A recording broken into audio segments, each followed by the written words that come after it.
Was erhoffst du dir davon, die Dinge sehr, sehr gut zu machen? Was bekommst du? Oder im Gegensatz, wem oder was entgehst du? Hi, ich bin Nina, ich bin Psychologin und ich möchte heute über das Thema von Perfektionismus und Depressionen sprechen.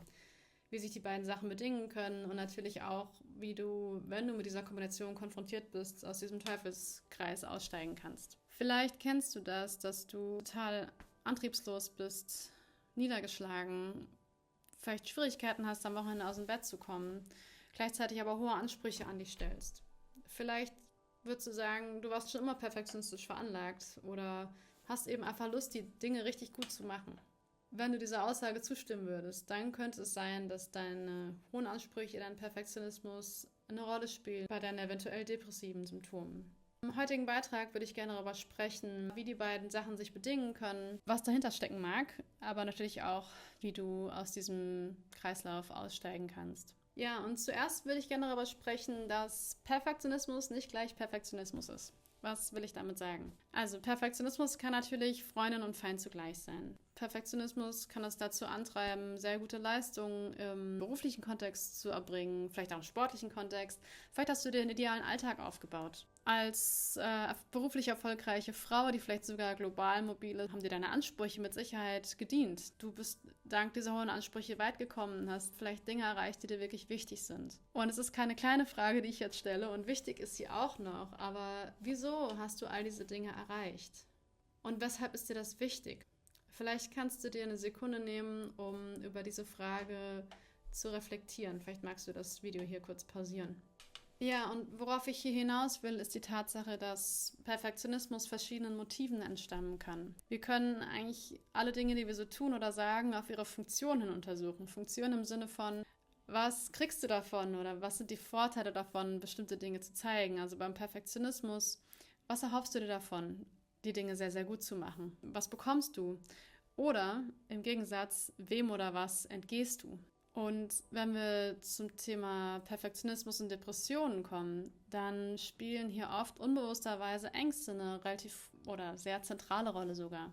Die Frage ist also, sind perfektionistische Bestrebungen bei dir ein Mittel, um Ängsten und Unsicherheiten zu entgehen, vielleicht dich auch dir selbst als besonders wertvoll zu beweisen? Gehst du so sicher, vielleicht auch Ablehnung zu entgehen?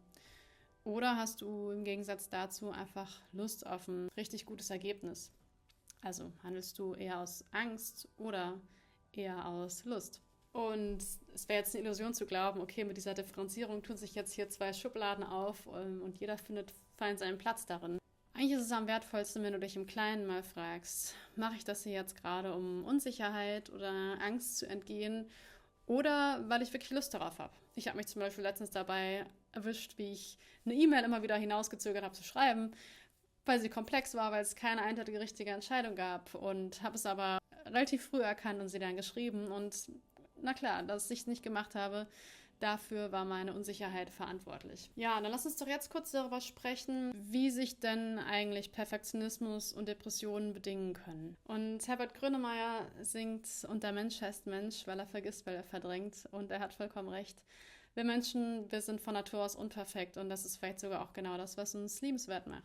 Wenn der Anspruch sehr hoch ist und das Leben passiert, heißt, da kommt ein Liebesaus oder es gibt mehr Arbeit zu tun, als bewältigbar ist oder es gibt plötzlich gar keine Arbeit mehr oder es steht eine schwierige Entscheidung im Raum, dann sind Unsicherheit, Ängste und vielleicht auch Enttäuschung vorprogrammiert. Und hier wird es schwierig, vor allem dann, wenn dein Selbstwertgefühl einzig und allein auf deinen guten Leistungen basiert. Wenn du deinen eigenen Ansprüchen nicht gerecht wirst, fühlst du dich erstmal schlecht mit dir und versuchst dann umso mehr gute Leistungen zu erzielen.